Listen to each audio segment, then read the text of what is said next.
भवतु सनौ भुनक्तु सह वीर्यङ्करवावहै तेजस्विनावधीतमस्तु मा विद्विषावहै।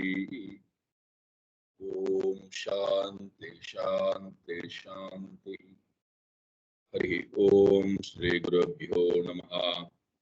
हरि ओम।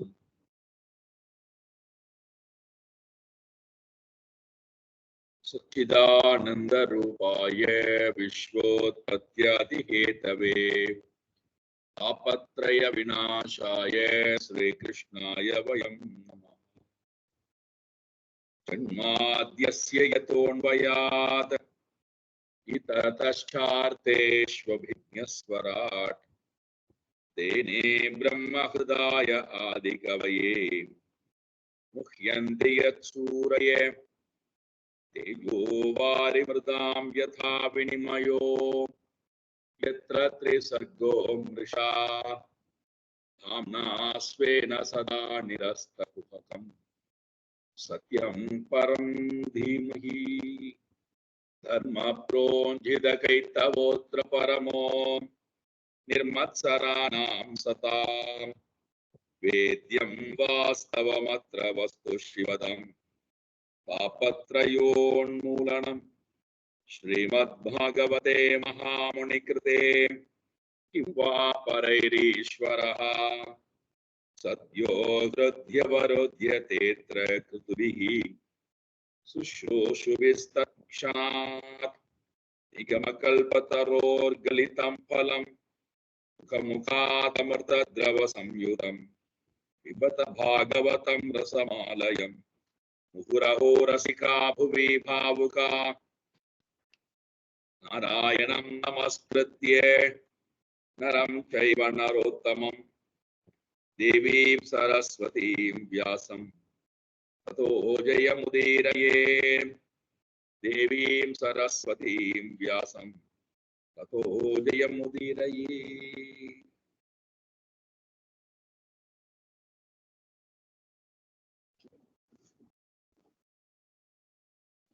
प्राचीन बर्हि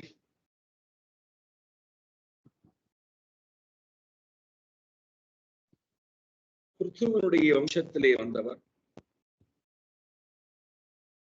கர்மத்திலும் யோகத்திலும் மட்டும் பற்று கொண்டார்.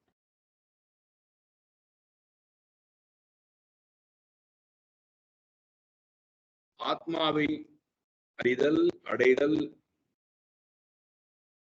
அதிலே கிஞ்சித்தளவும் விருப்பம் இல்லாதவராய், அதை பற்றின சிந்தனையே இல்லாதவராய் வாழ்ந்தவர் பிராச்சீன பரிஷ். ஒரு ராஜாவே இப்படி இருந்தான் என்று சொன்னால் நாட்டு மக்களும் அதையே பின்பற்றி அல்லவா வாழ்வார்கள். ஆகினாலே கர்மத்திலிருந்து விடுபட்ட ஆத்மஸ்வரூபத்தை தன்னுடைய லட்சணமாக கொண்டு வாழக்கூடிய நாரத மகர்ஷி பிராச்சீன பர்கிஷ் என்று சொல்லக்கூடிய அரசனுக்கு புரஞ்சனன் என்று சொல்லக்கூடிய ஒரு கதாபாத்திரத்தை கொண்டு வந்தார். இவனுக்கு முன்னாடி வாழ்ந்துவிட்டு போனவன் புரஞ்சனன் என்று சொல்லக்கூடிய ஒரு அரசன். அவனுடைய வாழ்க்கையை இப்படி அவன் வாழ்ந்து மடிந்தான் என்பதை பற்றி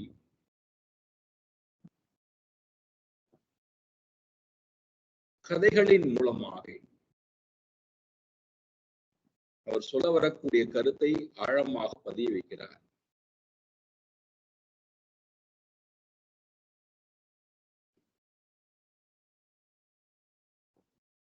ஏன் கதையின் மூலமாக சொல்ல வேண்டும், நேரடியாக சொல்ல வேண்டியதான்?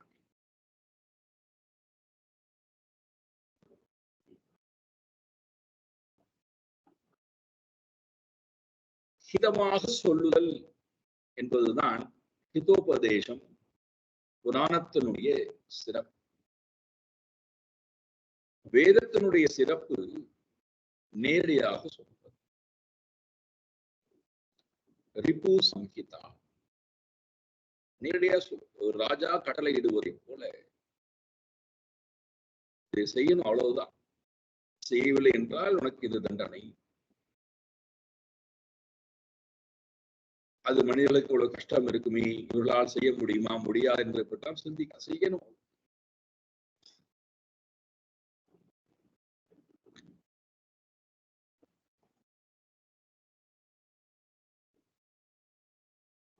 சுகுர் சம்ஹிதா, இதிகாசங்கள் சுகுர் சம்ஹிதா, ஒரு நண்பன் மற்றொரு நண்பனுக்கு சொல்லுவதை போல அவனுடைய மனோபாவம் அறிந்து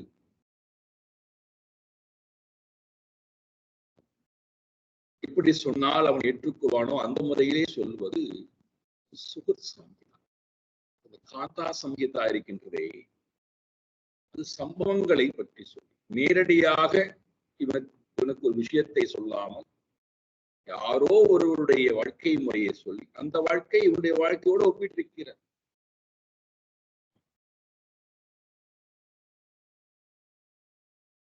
அந்த முறையிலே புரஞ்சனன் என்று சொல்லக்கூடிய ஒரு கதாபாத்திரத்தை கொண்டு வந்து ஒரு ராஜா இப்படி வாழ்ந்தான் என்று சொல்லி அதன் மூலமாக அவனுடைய வாழ்க்கையை என்ன எதை நோக்கி போக என்பதை எடுத்துக்கொள்.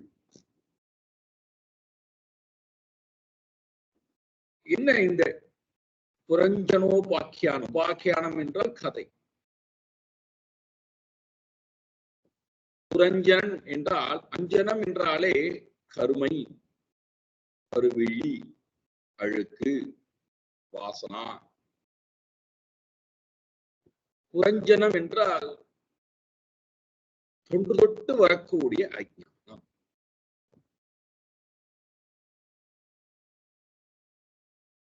அஜ்ஞானத்தினுடைய ஒரு கதாபாத்திரத்தை இங்க எடுத்து அஜ்ஞானத்தோடு கூடி இருக்கக்கூடிய ஒரு கதாபாத்திரம்.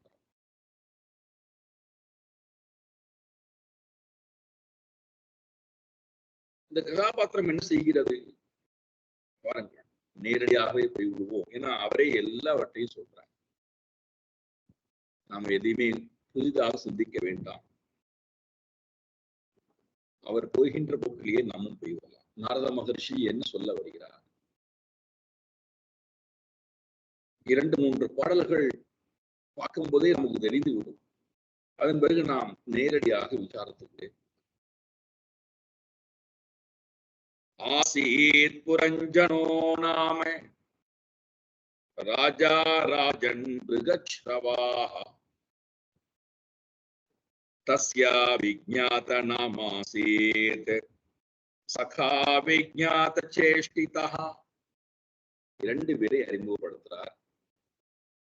ஒருவருக்கு பெயர் புரஞ்சனன் என்று பெயர். புரஞ்சனோ நாம ராஜா ஆசீத். ஒரு ராஜா இருந்தார், புரஞ்சனன் என்று சொல்லக்கூடிய ஒரு ராஜா இருந்தார். எப்பேற்பட்ட ராஜா? மிருகச்ரவா, மிகவும் பிரசித்தி பெற்ற மிகவும் புகழ்வாய்ந்த ஒரு ராஜா இருந்தார். அவருக்கு பெயர் புரஞ்சனா. புரஞ்சனன் என்பது அவருடைய பெயர். அவருக்கு அவிஜ்ஞாதா நாம சகா ஆசீத். ஒரு நண்பன் இருந்தார் அவருக்கு. அந்த நண்பருக்கு பெயர் என்னவென்றால் அவிஜ்ஞாதா நாம. ஞாத அறியப்பட்டது, விஜ்ஞாத சிறப்பாக அறியப்பட்டது, அவிஜ்ஞாதா என்றால் அறியப்படாதது. அவருடைய பெயர் என்ன என்று அறியப்படாத ஒருவர் அவிஜ்ஞாதா. அவருடைய பெயர் என்ன என்று அறிய முடியாத ஒருவர் அவருடைய நண்பனாக சகா ஆசீத் இருந்தார். அவர் என்ன, அவருடைய பெயர் என்ன என்று அறிந்து கொள்ளாமல் இருந்தால் பரவாயில்லை. அவிஜ்ஞாத சேஷ்டிதா. சேஷ்டிதம் என்றால் செயல், ஈடுபடுவது. இஷ்டிதா சேஷ்டிதா செயல். என்ன செயல் செய்வார், என்ன செயல் செய்தான், என்ன செயல் செய்ய போகிறான் என்று எதையுமே அறிய முடியாத நிலையிலே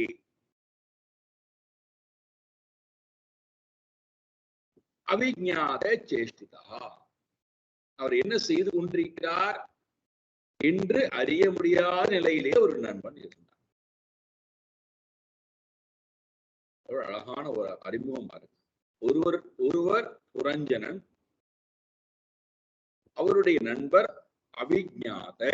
அவிஞாத நாம அவிஞாத சேஷ்டிதா சகா ஆசி. அவருடைய நண்பன் பெயர் என்ன என்று தெரியாது. அவருக்கு என்ன பெயர், அவருடைய குணம் என்ன, அவருடைய சொரூபம் என்ன, அவர் என்ன செயல் செய்கிறார், செயல் செய்தாரா இல்லையா, செய்வாரா இல்லையா, எதுவுமே தெரியாத ஒரு நண்பன் அவர் கூட நண்பனாக இருந்தார்.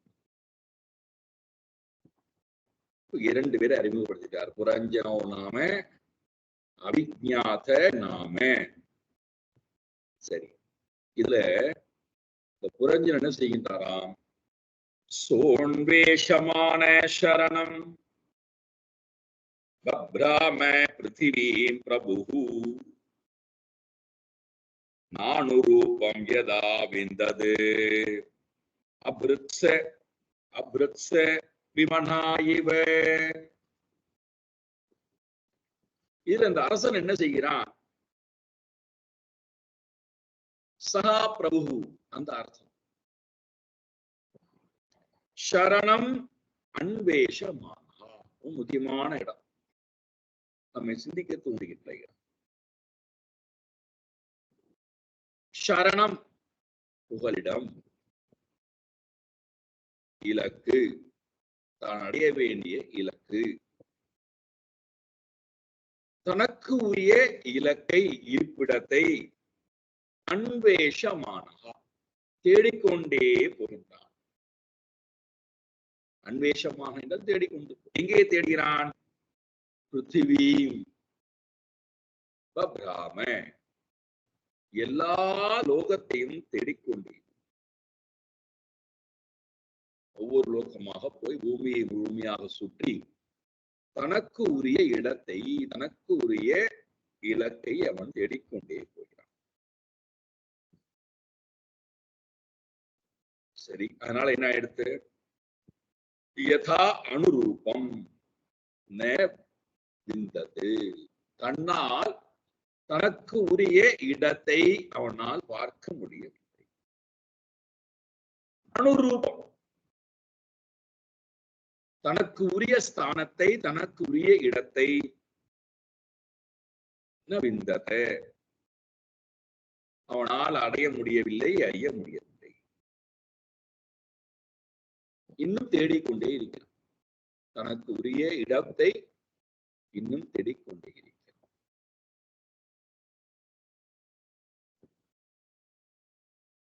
அதனால என்ன ஆகிவிட்டதாம், ததா சகா விமனாகா இவ அபூ. விமனாகா நல்ல பெயர், நல்ல சொல்ல பயன்படுத்துறான்.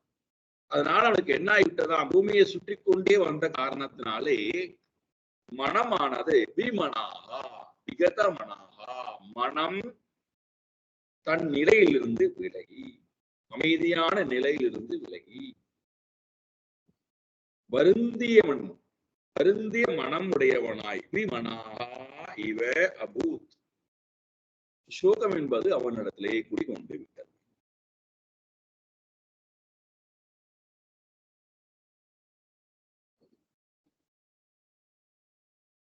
படிப்படியா சிந்திக்க தூண்டிக்கா. முதல்ல புரஞ்சனை அறிமுகப்படுத்தி, புரஞ்சன் என்று சொல்லக்கூடிய தனக்கு நண்பன் ஒருவனை வைத்துக் கொண்டிருக்கிறான், அவிஞாத என்று சொல்லக்கூடிய நண்பன். அவன் என்ன செய்வான், என்ன செய்தான், செய்ய தெரியாத ஒரு நண்பன் கூட இருக்கிறான்.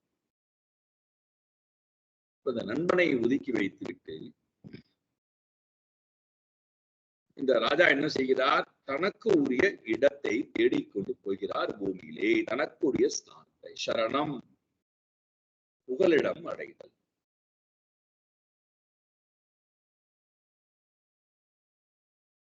எப்போ நாம் புகலிடம் அடைகிறோம்? அது அடுத்த பாடு சொல்றார் பாருங்க. ந சாது மே நேதா சர்வா பூதலே யாவதி புரா காமான் காமயமானோசௌ தஸ்ய தஸ்ய உபபத்தயே.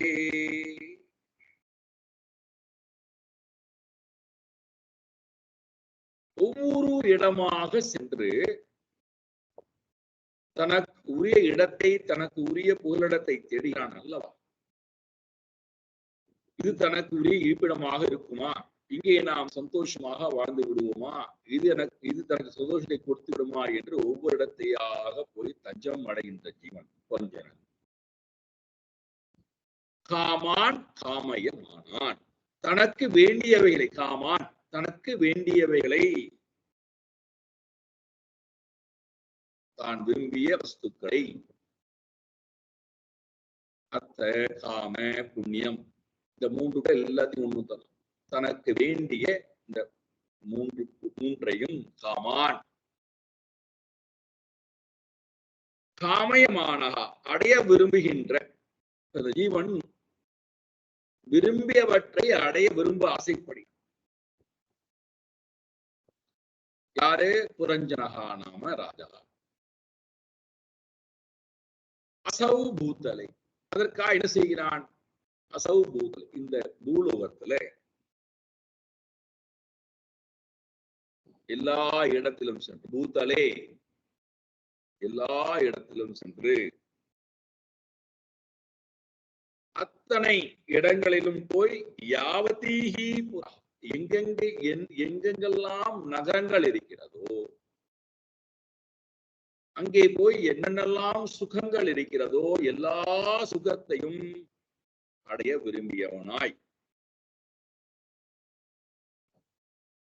எல்லாவற்றையும் அனுபவிக்கிறான், அனுபவித்து பார்க்கிறான். எல்லா நகரங்களும் போயாச்சு. யாவதீஹி புரா, எவ்வளவு நகரங்கள் உண்டோ, புரா என்றால் நகரம், யாவதி எவ்வளவு நகரங்கள் இருக்கு கற்பனை பண்ணிக் கொள்ளுங்கள்.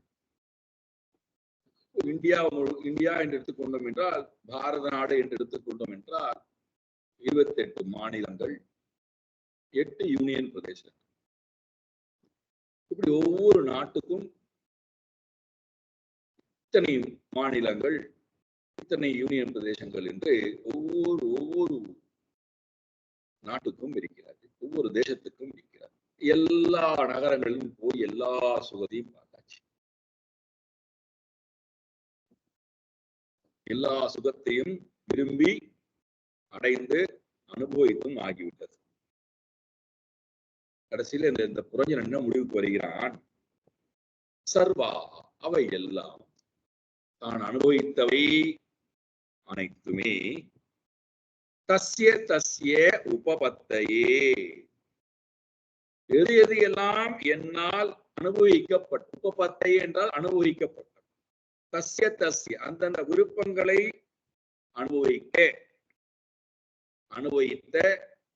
அனுபவித்ததினாலே கிடைத்த அனுபவம், இனிமேல் அனுபவிக்க போகின்ற எல்லாம் சேர்ந்து ஒரு முடிவுக்கு வருகிறான் இந்த புரஞ்சனன். இவை அனைத்தும் சாதுகு நமேனே, இவை அனைத்தும் எனக்கு ஏற்றதாக கருதவில்லை, இவை எதுவும் என்னுடைய இருப்பிடமாக இல்லை. இவை எல்லாவற்றிலும் தேடி போனேன், அவர்களிடத்திலே போய் புகலிடம் அடைந்தேன், அவைகள் எனக்கு நிறைவை கொடுக்கும் என்று நினைத்தேன். ஆனால் இவைகள் அத்தனையுமே எனக்கு புகலிடமாக இல்லை, என்னுடைய விருப்பத்தையும் நிறைவேற்றவில்லை, விருப்பத்தை நிறைவேற்றாத காரணத்தினாலே என்னிடத்தில் இருக்கக்கூடிய துக்கம் போகவில்லை, சுகமும் எனக்கு கிடைக்கும். இதுதான் இப்போது இருக்கக்கூடிய என்னுடைய நிலை.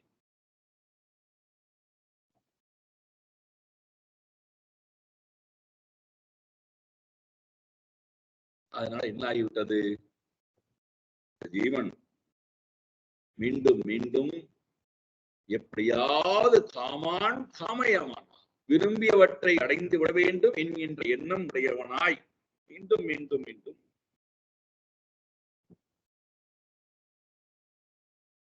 ஒவ்வொரு இடத்தையாக தஞ்சம் அடைந்து, ஒவ்வொரு பிறவியாக தஞ்சம் அடைந்து கடைசியில எங்க வருகிறானாம் அழகா வர்ணிக்கிறார் பாரு. ச ஏகதா ஹிமவதோ தக்ஷிணேஸ்வத சானுஷு ததர்ஷ நவபிர்த்வாபிஹி புரம் லக்ஷித லக்ஷணாம் ஹிமவதः தக்ஷிணேஷு சானுஷு. ஹிமேமலையினுடைய தென் அடிப்பகுதி தட்சிண பகுதியிலே, இமயமலைக்கு இந்த பக்கம் இருக்கக்கூடிய தட்சிண பகுதியிலே, தட்சிணேஷு அனுஷு தென் பகுதியிலே அதை ஒட்டி இருக்கக்கூடிய துவாரத்திலே அடிவாரத்திலே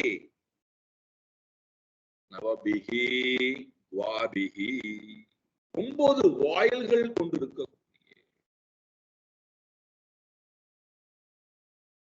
அப்போ தென்பகுதிக்கு வந்தாச்சு. இந்த பகுதி நம்முடைய பகுதி மதுரை, பாண்டிய நாடுன்னு சொல்றோம்ல, அந்த பகுதி மதுரை, திருநெல்வேலி, ராமநாதபுரம், தேனி, இந்த பகுதி வந்தாச்சு. தட்சிணேஷு அனுஷு நவபிகி துவாபிகி தென்பகுதியிலே அடிவாரத்திலே நவபிகி துவாபிகி 9 துவாரங்கள் கொண்டிருக்கக்கூடிய 9 துவாரங்கள் கொண்டிருக்கக்கூடிய லக்ஷிதா லக்ஷணாம் புரம் ததர்ஷ ஒரு அழகான நகரத்தை பார்க்க, 9 வாயில் கொண்டிருக்கக்கூடிய ஒரு அழகான நகரத்தை பார்க்க. அந்த நகரம் எப்படி இருக்கின்றதாம்? லக்ஷிதா நன்றாக அலங்காரம் செய்ய, நன்றாக வடிவமைக்கப்பட்டு எல்லா லட்சணங்களும் பொருந்தி நன்றாக வடிவமைக்கப்பட்ட ஒரு அழகான நகரத்தை பார்க்க. அந்த நகரத்திலே போய் தன்னை இணைத்துக் கொண்டவனாய் அங்கிருந்து மீண்டும் தன்னுடைய இருப்பிடம் என்ன, என்னுடைய நான் அடைய வேண்டிய சரணம் புகலிடம் எது என்று அங்கே போய் தேட ஆரம்பித்தார். இப்போ கதையினுடைய போக்கு இவ்வாறு போகிறது. அந்த அழகாக அமைக்கப்பட்டிருக்கூடிய நகரத்தை அழகாக ஆண்டு கொண்டிருக்கக்கூடியவர்கள் எல்லோரும் வருகிறார்கள். அங்கே ஒரு பெண்மணியை பார்க்கிறான். 11 காவலர்கள் கொண்டிருக்கக்கூடிய அழகான பெண்மணியை பார்த்து அவளிடத்திலே தன்னை பறிகொடுத்து அவளை மணந்து கொண்டு வாழ்க்கையானது தொடர்கிறது. அவர்கள் மூலமாக எல்லா சுகத்தையும் அனுபவிக்க வேண்டும் என்கின்ற எண்ணம் அனுபவிக்கிறார். நிறைய குழந்தைகளை எல்லாம் பெற்றுக்கொள்கிறார்கள். விதவிதமான குழந்தைகள் எல்லாம், ஆயிரக்கணக்கான குழந்தைகள் பெற்று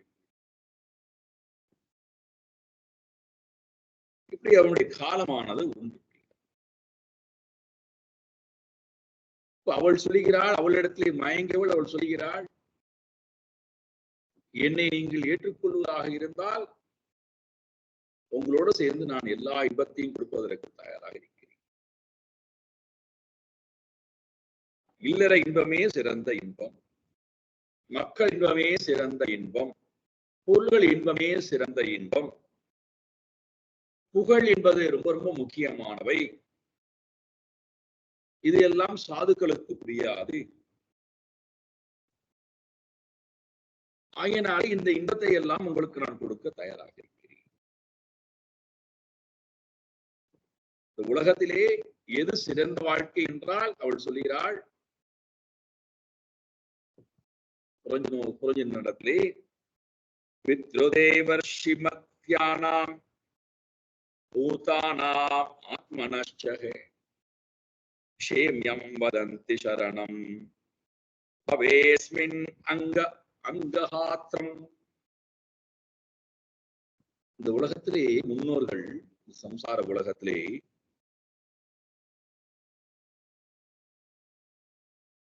எது கிரகஸ்த ஆசிரமம், கிரகாசிரமம் க்ஷேம்யம் சரணம் வதந்தி. கிரகஸ்த ஆசிரமம் தான், இல்லற வாழ்க்கை தான் நன்மையை கொடுக்கக்கூடிய வாழ்க்கை என்று சொல்லி இருக்கிறார்கள். ஆகையினாலே அதை தஞ்சம் அடைவதுதான், சரணம் அடைவதுதான் சிறப்பு என்று சொல்லியிருக்கிறார்கள். யார் சொன்னார்கள்? தேவர்கள், முனிவர்கள், மனிதர்கள், இவர்கள் எல்லோருக்குமே ஆத்ம லாபத்தை கொடுப்பது கிரகஸ்த ஆசிரமம் தான் சிறந்த ஆசிரமம் என்று சொல்லியிருக்கிறார்கள். அதை பூரணமாக கொண்டு வாழ்வதுதான் சிறந்த வாழ்க்கை என்று சொல்லியிருக்கிறார்கள். ஆகையினாலே என்னுடன் நீங்கள் சேர்ந்து வாழ், எல்லா விருப்பங்களையும் நிறைவேற்றிக் கொள்ளுங்கள்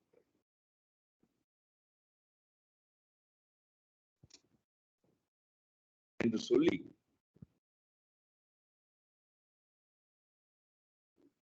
அவருடன் கூடி வாழ ஆரம்பிக்கின்றார் புரஞ்சனன்.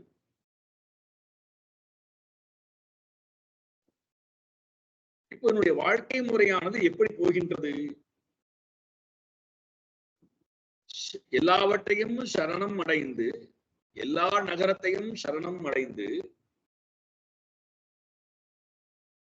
அத்தனை நகரத்திலும் போய் மன வருத்தம் தான் விமனாக மன வருத்தம் தான் ஏற்பட்டிருக்கின்றது, மனம் சந்தோஷம் கொள்ளவில்லை.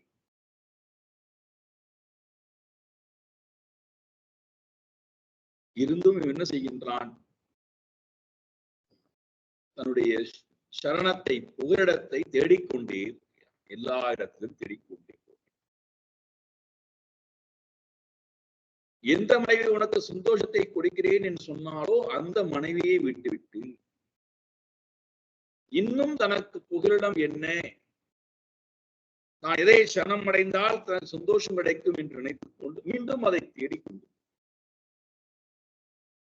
வில்லையும் அம்பையும் கையிலே எடுத்துக்கொண்டு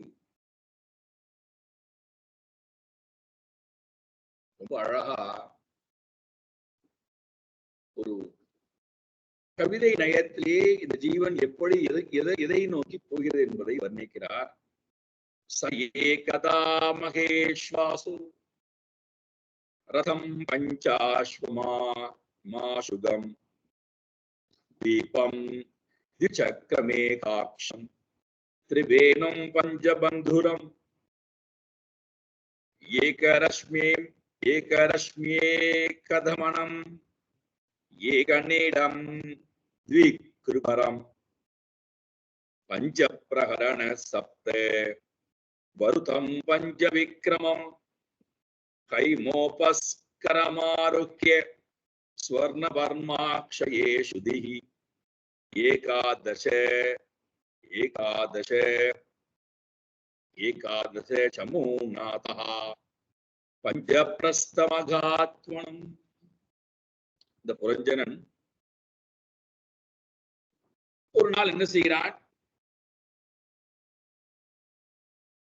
பஞ்ச அஸ்வம், 5 குதிரைகள் பூட்டியிருக்கக்கூடிய, வேகமாக செல்லக்கூடிய ஒரு ரதத்தை தேர்ந்தெடுக்கிறார். பஞ்ச அஸ்வம், வேகமாக செல்லக்கூடிய குதிரை. தீபம், 2 தண்டுகள் கொண்டிருக்கக்கூடிய அந்த ரதம். பிறகு திவிசக்கரம், 2 சக்கரங்கள் கொண்டிருக்கக்கூடிய அந்த ரதம், 3 கொடிகள் கொண்டிருக்கக்கூடிய அந்த ரதம், திரிவேணி, 3 கொடிகள் அந்த ரதத்தில் இருக்கிறது. பஞ்சபந்தூரம், 5 கயிர்கள் கொண்டு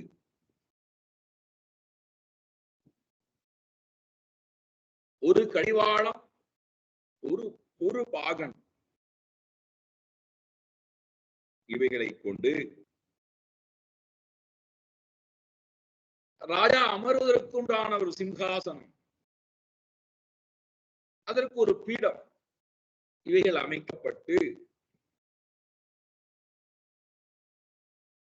நுகத்தடியானது தட்டும் 2 குழிகள் கொண்டதும்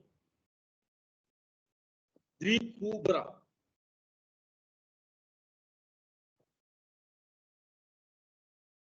5 மார்க்கங்கள் கொண்டிருக்கக்கூடிய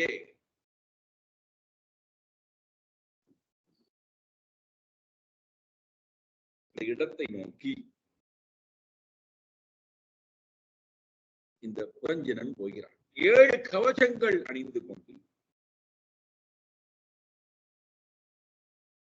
இது எல்லாத்துக்கும் பின்னாடி விளக்கு கொடுக்க போறேன்.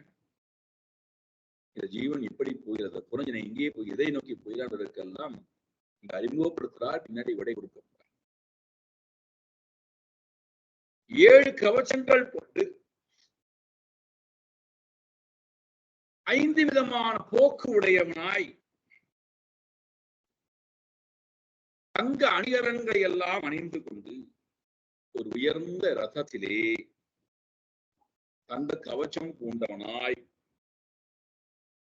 எடுக்க குறையாமல் இருக்கக்கூடிய அம்புரா துணியிலே அம்பை வைத்துக் கொண்டு அந்த அம்பரா துணி உடம்புகளை கட்டிக்கொண்டு இந்த ஜீவன் மனைவியை விட்டு வேட்டையாடுவதற்கு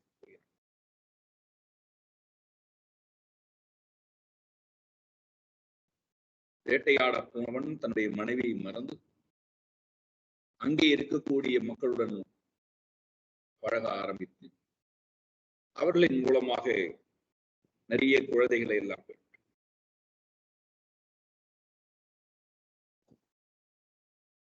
திடீரென்று மனைவி மேல் ஞாபகம் வருகிறது.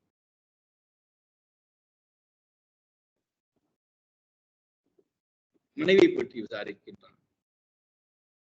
மீண்டும் மனைவி நினைத்து வருத்தம் வருகிறது.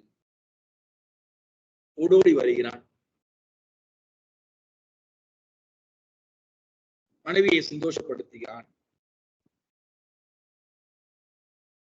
இப்படி மாறி மாறி மாறி மாறி அவங்களுடைய செயல்கள் போய்கொண்டே இருக்கிறது.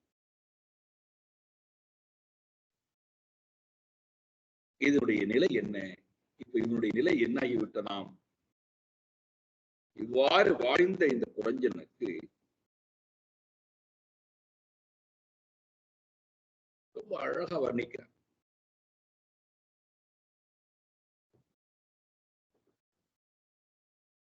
கண்யே உபகூடா, கால கன்யா என்று சொல்லக்கூடியவள் மறைத்து வைக்கப்பட்டவளாய், காலமானது உருண்டோடுவது கூட தெரியாது, காலம் மறைத்து வைக்கப்படுகிறது.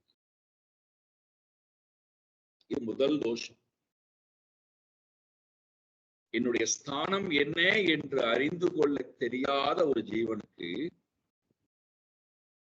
எதை நான் பூரணமாக கொண்டு போக வேண்டும், எது இலக்காக கொண்டு போக வேண்டும் என்று வாழ வேண்டும் என்று தெரியாத ஒரு ஜீவனுக்கு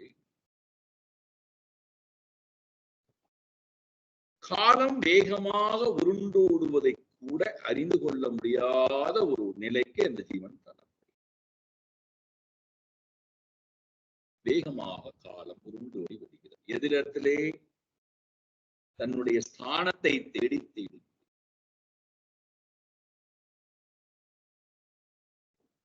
இதனிடத்திலே போனால் இது தனக்கு ஸ்தானமா, இது தன்னுடைய ஸ்தானமா என்று ஒவ்வொரு இடத்தையாக தேடி போய் கடைசியிலே அவன் முதல்ல இழப்பது கால விரயம். காலமானது அவனிடத்திலிருந்து மறைத்து வைக்கப்படுகிறது. அதனால்தான் காலகா கிரீடதி அப்படிங்கிற வார்த்தையை போடார் ஆதிசங்கர பகவத்பாதால் பஞ்சகோவிதத்துல பார்த்தோம். காலன் விளையாடுகிறான்.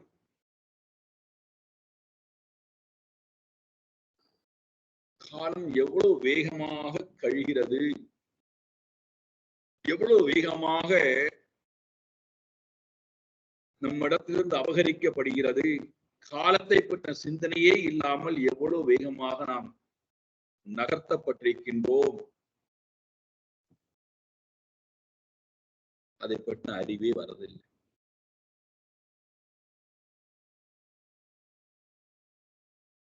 உதாரணத்துக்கு பாருங்களேன்,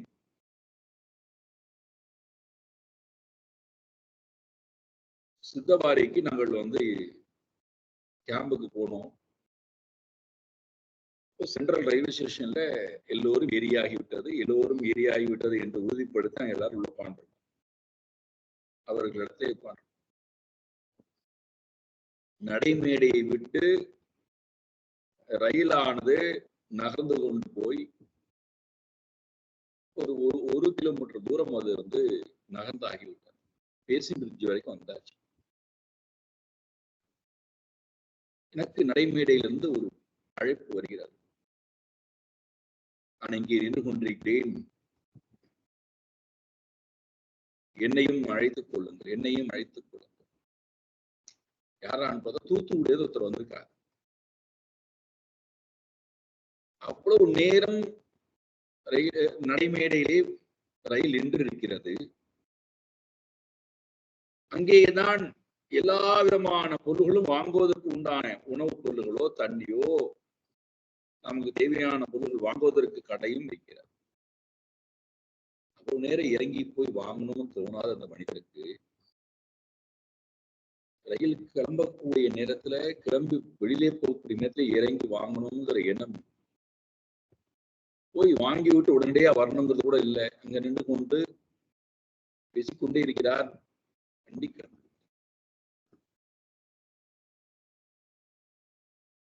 காலம் எவ்வளவு வேகமாக அபகரிக்கப்படுகிறது. அவருக்கு காலம் பத்தின சிந்தனையே இல்லை. நாம் இதை விட்டு விடுவோமே.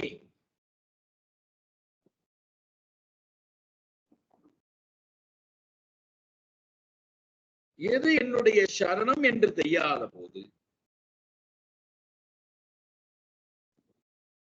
என்னிடத்திலிருந்து முதலில் அபகரிக்கப்படுவது கால விரயம். இரண்டாவது இழப்பு, இரண்டாவது பெரும் இழப்பு. முதல் பெரும் இழப்பு காலம்.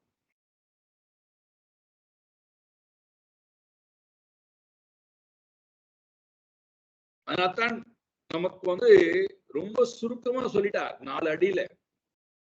வயசு கதேகா காம விகாரா, சுக்ஷ்கே நீரே ககாசாரா, க்ஷீணே வித்தே கக பரிவாரா, ஞாதே தத்துவே கக சம்சாரா. எல்லாம் இங்க இருக்குன்னு அந்த சார்ந்தம். ஒன்று போனால் மற்றொன்று போய் விடுகிறது. நம்மை விட்டு போவது கூட தெரியாமல் அப்படிங்கிற முதல்ல பெரிய இழப்பு. எது என்னுடைய ஸ்தானம் என்று அறியாத போது நான் இழப்பது ஒரு பெரிய இழப்பு, காலம்.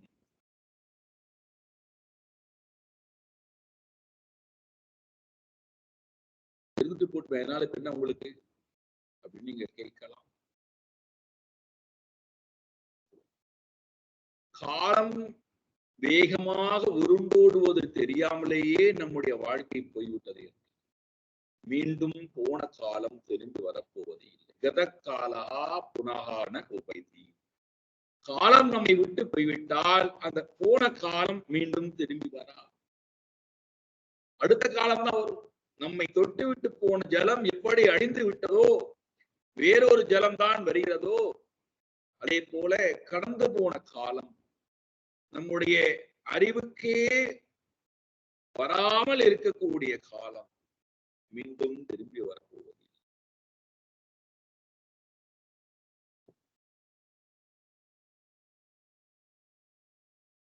இரண்டாவது பெரும் இழப்பு நஷ்டஸ்ரீஹி.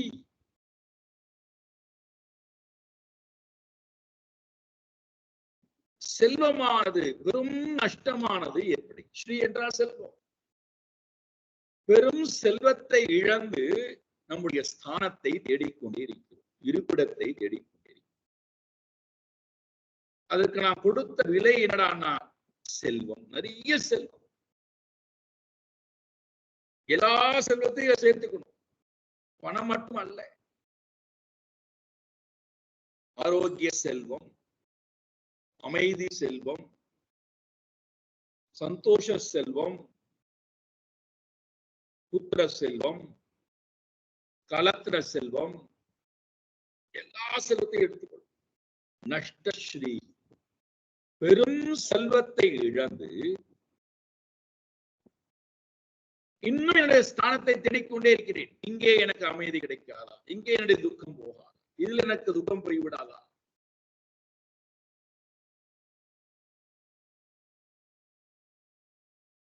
எல்லா செல்வத்தையும் இழந்தும் எல்லா செல்வத்தையும் பெற்றும் இன்னும் என்னுடைய லட்சியம் தேடப்பட்டு கொண்டே இருக்கிறது. இன்னும் நான் ஒவ்வொரு நகமாக ஒவ்வொரு சரீரமாக போய் நான் என்னுடைய புகலிடத்தை தேடிக்கொண்டே இருக்கிறேன். நஷ்டஸ்ரீ, பெரும் செல்வம் இழ. மூன்றாவது,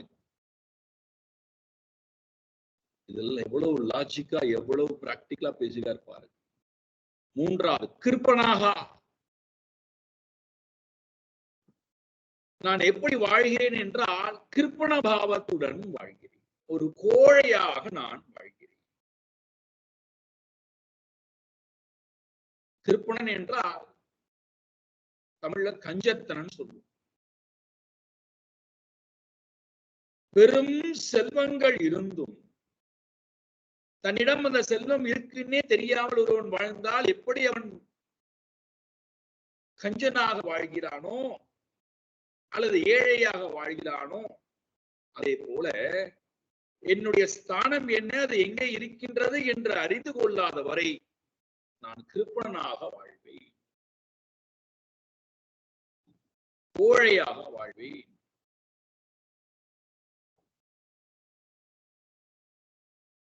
ஏழையாகவே வாழ்வேன். கிருப்பணாகா, இந்த வார்த்தையை தான் அர்ஜுனன் பயன்படுத்தினார். கார்பண்ய தோஷோ உபாத சுபாவா பிச்சாமி த்வாம் தர்ம சம்மூட சேதா யச்ரேயஸ்யாத் நிஷ்டிதம் புரோகி தன்மே சிஷ்யஸ்தேகம் ஷாதிமாம் பிரபன்னம். கிருப்பணாகா,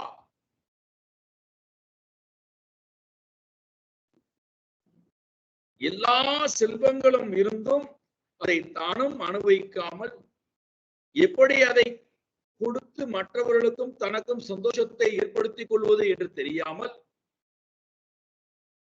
தொடர்ந்து ஒரு ஏழ்மை நிலையிலேயே தன்னுடைய வாழ்க்கையை பாருங்கள். நிறைய பேருடைய வாழ்க்கையில நம்ம கண் கூட பார்க்கணும். நல்ல வஸ்திரம் இருக்கும், உயர்ந்த வஸ்திரங்கள் இருக்கும், ஆனால் எதையுமே உடுத்திக் கொள்ளணும்னு எண்ணம் வராது. பின் எதற்கு இந்த வஸ்திரங்களை எல்லாம் வாங்கி வைத்திருக்கிறாய், அடுக்கி வைத்திருக்கிறாய், பெட்டி குட்டி அடுக்கி வைத்திருக்கிறாய் என்றால் அதுக்கு பதில் கிடையாது.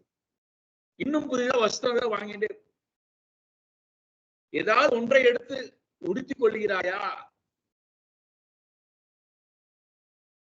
செல்வங்களை சேர்த்துக் கொண்டே இருக்கிறான். இப்ப நிறைய செல்வங்களை சேர்த்துக் கொண்டிருக்கிறாய், இதற்காக சேர்க்கிறாய், அதை அனுபவிப்பதற்காக செய்கிறாயா?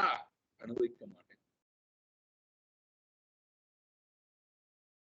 சரி, மற்றவர்களுக்கு அனுபவி கொடுப்பாயா? அதுவும் மாட்டேன். சரி, ஒரு நல்ல காரியத்திற்காக கொடுக்கிறாயா? அதுவும் அளந்து கொடுப்பேன்.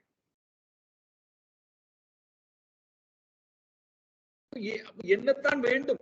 செல்வம், எல்லா செல்வமும் இருக்கு, குழந்தை செல்வம் இருக்கு, குழந்தைகிட்ட அன்பு காட்ட தெரியாது. அந்த குழந்தைகள் அன்பு காமித்தாலும் ஏற்றுக்கொள்ள தெரியாது.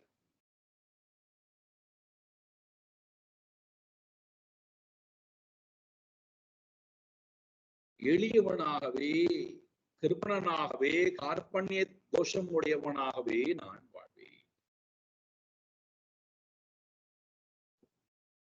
இது மூன்றாவது தோஷம். காலமானது என் வேகமாக நகர்வது என்னிடத்திலிருந்து அபகரிக்கப்படி தெரிவது இல்லை. செல்வமானது வேகமாக அழிக்கப்படுகிறது எனக்கு தெரியவில்லை. கிருப்பணனாக வாழக்கூடிய நான் தொடர்ந்து என்ன செய்கிறேன்? மற்றவர்களிடத்தை எதிர்பார்த்து கொண்டே வாழ்க்கை வாழக்கூடிய நிலைக்கு தளம்.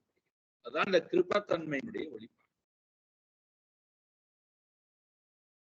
என்னுடைய சந்தோஷத்திற்காக மற்றவர்கள் வாழ வேண்டும். எல்லா நிலைகளிலும் எனக்கு அவர்கள் சந்தோஷத்தை கொடுத்து கொண்டே இருக்க வேண்டும். சதா சர்வ காலமும் நான் ஒரு பிக்ஷைக்காரனாக இருப்பேன். பையனே சந்தோஷத்தை கொடு, மனைவியே குழந்தையே சந்தோஷத்தை கொடு, பெற்றோர்களே சந்தோஷத்தை கொடு, சமூகமே சந்தோஷத்தை கொடு, அறிவே சந்தோஷத்தை கொடு, பாடலே சந்தோஷத்தை கொடு. எல்லா நிலைகளிலும் சதா சர்வகாலம்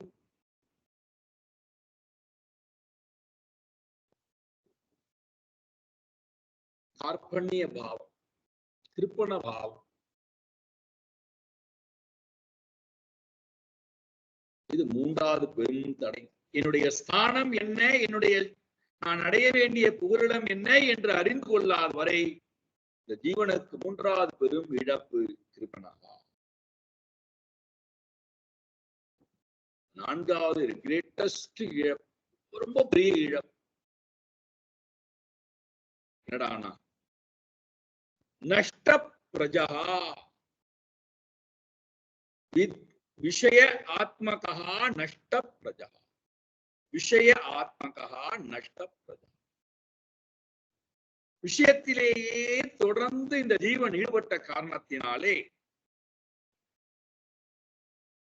தன்னுடைய அறிவானது இழந்து போகிறது. நஷ்ட பிரஜா, தன்னுடைய அறிவானது முழுமையாக அபகரிக்கப்படுகிறது.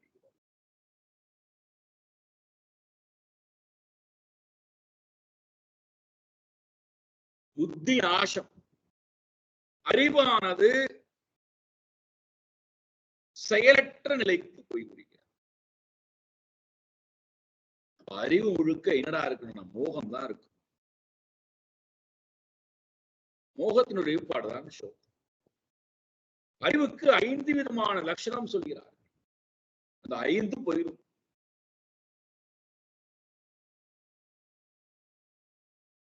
எதனால போகிறான்னா விஷய ஆத்மகம், விஷயத்திலேயே ஈடுபட்டு ஈடுபட்டு ஈடுபட்டு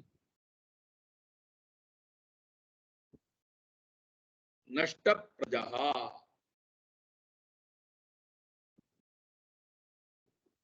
அறிவானது இழந்து போகின்ற தன்மை.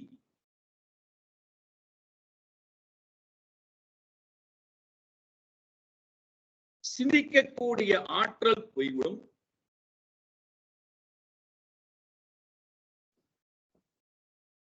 பகுத்தறிந்து பார்க்கக்கூடிய ஆற்றல் போய்விடும்.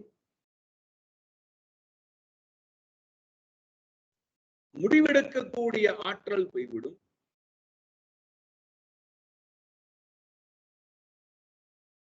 ஆராய்ந்து பார்க்கக்கூடிய ஆற்றல் போய்விடும். கற்கக்கூடிய ஆற்றல் போய்விடும்.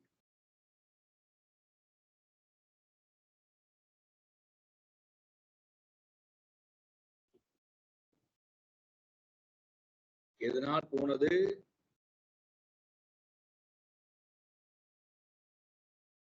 விஷய ஆத்மகா. பகவானும் இதே கருத்தை கீதையில சொல்றார். தியாயத்தோ புருஷயான் பும்சஹா சங்கஸ்தேஷு உபஜாயதே சங்காத் சஞ்சாயதே காமஹா காமாத் க்ரோதஹா அபிஜாயதே क्रोधा तवति सम्मोहः सम्मोहा स्मृति विभ्रमः स्मृति भ्रंशात् बुद्धिनाशः बुद्धिनाशात् प्रणश्यति. बुद्धिनाशम करा.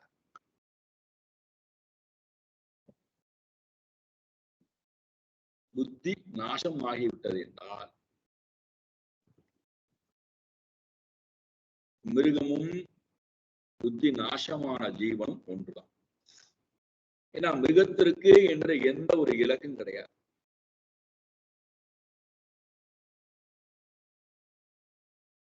அது உணவை தேடி போகிறது, சோம்பி கிடக்கிறது, இனவர்த்தி செய்கிறது. பயத்தின் காரணத்தினாலே ஒரு இனத்தோட சேர்ந்து வாழ்கிறது. நாம் அதே வாழ்க்கையை தான், மிருகத்துக்கு நமக்கும் எந்த வித்தியாசமும் இல்லாத ஒரு வாழ்க்கையானது வாழும். இது 4வது பெரிய இழப்பு, புத்தி நாசம். 5வது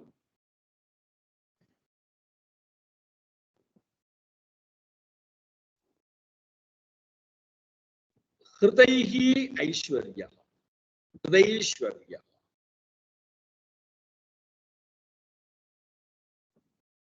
உடல் சோர்ந்து போய், இந்திரியங்கள் வலிமை இழந்து போய், பிராண சக்தியானது வலிமை இழந்து போய், ஆற்றல் குன்றி போய், மனமானது ஒரு சோர்வு நிலைக்கு வந்து அபகரிக்கப்படி. ஐஸ்வர்யம் என்றால் வலிமை, கிருத்த ஐஸ்வர்யம் என்றால் வலிமையானது அபகரிக்கப்பட்டு போய்விடுகிறது.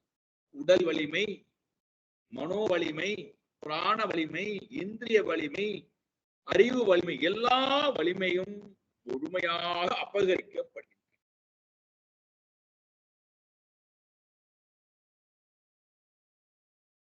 ஒரு பலகீனமான ஒரு இடத்திற்கு இந்த ஜீவன் வந்துவிடுகிறது, வலிமை குன்றியவனா. அதனால்தான் நமக்கு அடிக்கடி இந்த வலிமை போனதுனாலதான் ஆயாசம் வருகிறது. ஆயாசத்துக்கு காரணம் நாம் யார் யாரெல்லாமோ சொல்லுவோம், எது எல்லாமோ சொல்லுவோம், வேற யாரும் காரணம் அல்ல.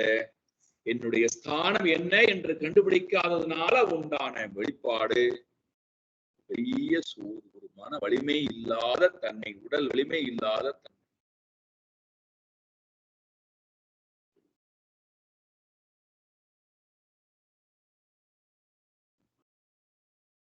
சின்ன உதாரணம் கொடுக்கிறேன்.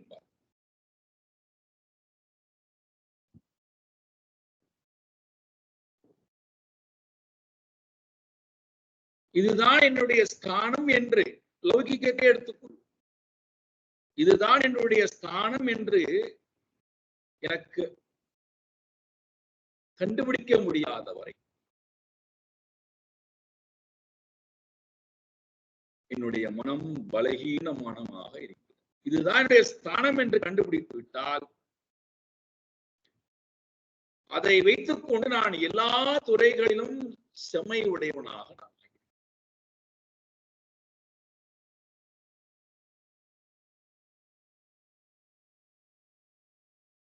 உதாரணத்துக்கு பாருங்கள், ஒரு மருத்துவர் மருத்துவத்துறையிலே பட்டம் பெற்றவர்.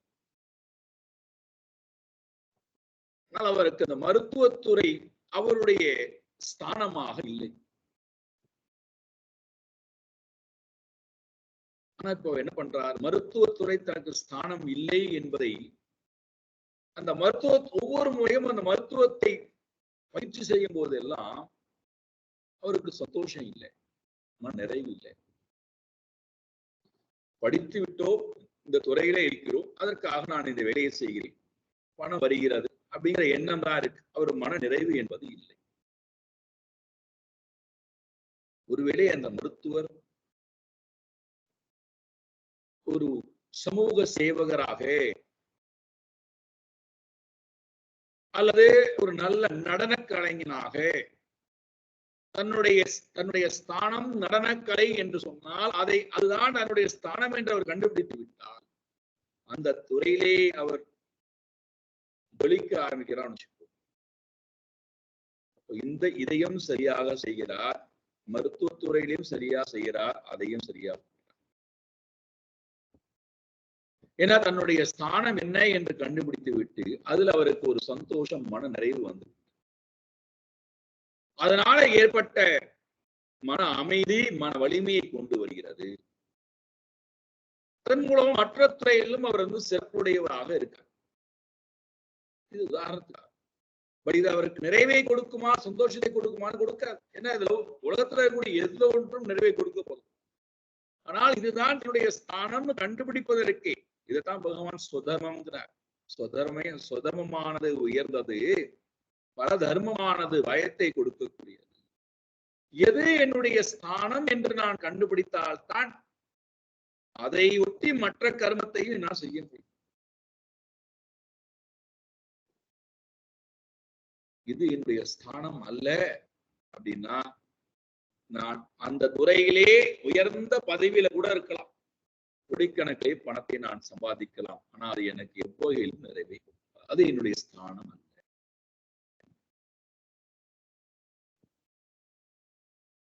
அந்த வகையில இந்த புரஞ்சனன் உலகத்தை நோக்கியே ஓடியதனுடைய பலன் காலம் உருண்டோடி விட்டது, அவனுடைய அறிவுக்கு எட்டவில்லை. செல்வம் இழந்து விட்டான், அது அவனுக்கு அறிவை கொடுக்கவில்லை. கிருப்பண பாவமானது அவனிடத்தில் வந்து விட்டது, அதையும் அவன் அறியவில்லை. விஷயங்களில் ஈடுபட்டு புத்தியானது செயலிழந்து போய்விட்டது, அதையும் அவன் அறியவில்லை.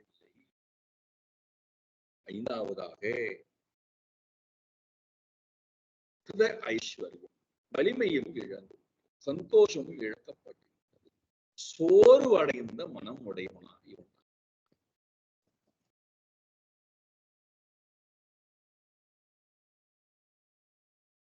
அதோட சேர்ந்து ஆறாவது ஒண்ணு சொல்றார். இவருடைய வாழ்க்கை எப்படி போய்விட்டதா, கந்தர்வ யவனைஹி விஷீர்ணாம் ஸ்வபுரே அநாத்ருதாம். கந்தர்வர்களும் யவனர்களும் விஷீர்ணாம் ஸ்வபுரி, தன்னுடைய புரியானது முறியடிக்கப்பட்டு, கந்தர்வர்கள் யவனர்கள் இந்த இரண்டு பேரும் தன்னுடைய புறத்தை முறியடித்து விட்டான், வாழ்ந்த அந்த நகரத்தை முறியடித்து விட்டான். இது ஆறாவது. யார் இந்த கந்தர்வர்கள்? காந்தர்வர்கள் என்று சொல்லக்கூடியவர்கள் கானப்பிரியர்கள். கானப்பிரியர்கள், இசை,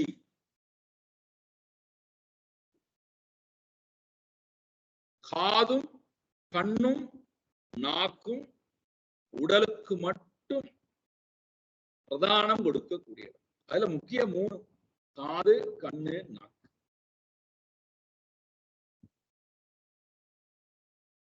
இதிலேயே ரமிக்கக்கூடியவர்கள் கந்தர்வர்கள். யவனர்கள் சரீரத்திலே ரமிக்கக்கூடியவர். அப்போ இங்க இவருடைய நகரத்தை தகர்ப்பது யாரு, ஸ்தானம் என்ன என்று தெரியாமல் இவனுடைய நகரத்தை தகர்த்தது யாரு? யவ்வனம் என்பது வேகமாக கழிந்து விட்டது. கந்தர்வ வாழ்க்கை என்றால் விஷய சுகத்திலேயே ரமித்த காரணத்தினாலே யவ்வனமும் போய்விட்டது. கந்தர்வர்கள் இவனுடைய சந்தோஷத்தை அபகரித்துக் கொண்டு போய்விட்டார். இந்த நகரத்தையே தகர்த்து விட்டார்கள். அதனால என்ன ஆனதாம்?